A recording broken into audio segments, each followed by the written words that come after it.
La réunion RCEP ou partenariat économique étendu régional de niveau ministériel s'est tenue à Pékin du 2 au 3 août.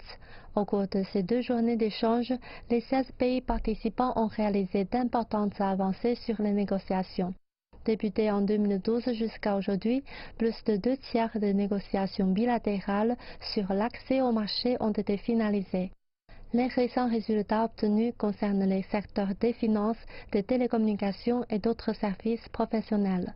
Plus de 80% de la rédaction de l'accord total a déjà été finalisée, le reste devant être finalisé prochainement. Lors de la cérémonie d'ouverture, le vice-premier ministre chinois Hu Chunhua a souligné que le RCEP, en tant qu'accord de libre-échange qui regroupe une vaste population avec un immense potentiel, peut favoriser le partage des industries et la coordination économique dans la région, sans oublier le bien-être des peuples. La Chine veut intensifier les coopérations avec les autres membres, avec la ferme intention de conclure les négociations dans l'année. Le RCEP a été initié en 2012 par l'ASEAN.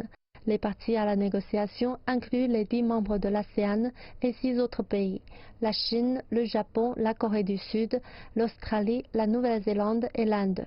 Avant la réunion de samedi, ils ont tenu 2 sommets, 27 tours de négociation et 16 réunions ministérielles intercalées entre les sessions.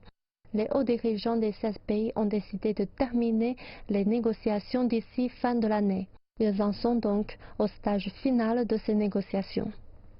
Une fois conclu, le RCEP deviendra le plus grand accord commercial dans le monde. Il représente un grand pas en avant dans l'intégration économique des 16 pays.